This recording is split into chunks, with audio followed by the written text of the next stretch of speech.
Bomberman Hero is an action video game sequel to Bomberman 64 for the Nintendo 64. Bomberman Hero is more advanced in terms of gameplay as well as having more levels, bosses, weapons, and character moves. However, it does lack multiplayer and therefore focuses on the single player action. This game is also available on the Wii's Virtual Console. It was released in September 1st, 1998 in North America for the Nintendo 64, and on March 7th, 2011 in North America for the Virtual Console. As for the story of Bomberman Hero, it is loosely based upon Star Wars. A princess steals a secret data disk from an evil empire, and then she smuggles the information out through a robot but is captured. Bomberman is at his headquarters when he hears about the news, and then he chases after the Garridan Empire to save the princess. But the Empire eventually claims the discs in hopes to bring back their leader, which was destroyed in Super Bomberman 3. Bomberman travels through 4 worlds in order to fight their respective bosses from the Garridan Empire. The gameplay from Bomberman Hero is very different from the gameplay of the prequel Bomberman 64. In Hero, the character can jump, has a life meter, faces tougher bosses, and has the ability to throw bombs farther, thus making Hero a more platform-oriented experience. There are several different areas to be encountered, each with about 5 different stages.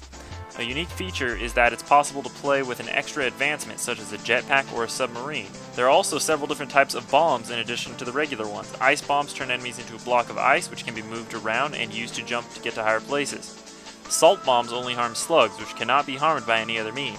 Control bombs explode when remotely detonated, a useful ability against certain bosses. Much of the game's replay value is in the submission of scoring the amount of target points per stage, which awards Bomberman a certain amount of stage points, which is 1 through 5 at the end of each level.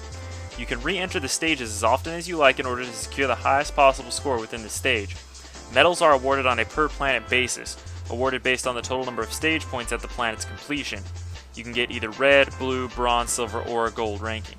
Getting a perfect score on every planet will award minigames to be accessed on the option screen, and those games include Slide Racer, Golden Bomber, and Treasure Hunt, which are 3 really fun games. As for Bomberman's reception, it received pretty much mixed reviews from critics and fans alike. GameSpot gave the game a 6.7 out of 10, saying that despite the uninspired plotline, Bomberman Hero is a rather surprising success. In a departure from Bomberman 64, Bomberman Hero boasts a number of new gameplay features that make this a completely new Bomberman game.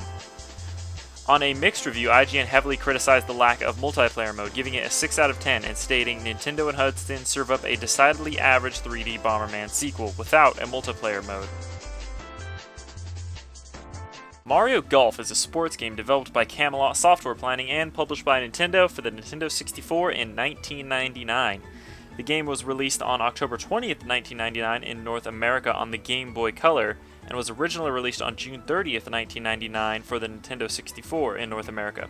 It was then later released on the Virtual Console in North America on October 6th, 2008. As for the gameplay, players can play as a variety of characters including Mario, Luigi, Princess Peach, Yoshi, and Wario, and it also introduces some new characters that are created specifically by Camelot for the game, and they have not appeared in any Mario game since, except for their appearances as trophies and stickers in Super Smash Bros. Brawl.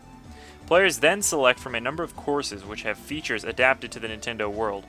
Mario Golf is also very easy to play, as it makes golf very simple because it does away with many of the complicated real-life aspects of the sport that are found in games like Tiger Woods. Although the game is easy to play and simple in appearance, the game's engine is very deep and there are a multitude of variables that can affect a shot, such as wind strength and direction, rain, characters' individual attributes, spin on the ball, and relief of the land. There are a variety of gameplay modes though, including speed golf, ring shot, mini golf, and skins match.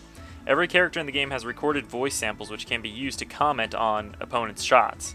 Mario Golf's reception was fairly well received. GameSpot describes that the game is easy to play by having simple features and by removing the guesswork for gamers who are not familiar with the subtle nuances of golf that may put off many players. It received pretty good rankings across the board. Game Rankings gave it an 88%, and Metacritic gave it a 91 out of 100. Mario Golf GB is the handheld version of the game for the Game Boy Color. Unlike the console version, it includes role-playing video game elements. This version of Mario Golf received highly positive reviews and was considered a slightly better game overall than the console version, averaging better scores across the board. A sequel to Mario Golf was also released, called Mario Golf Toadstool Tour, and it was released for the Nintendo GameCube in 2003.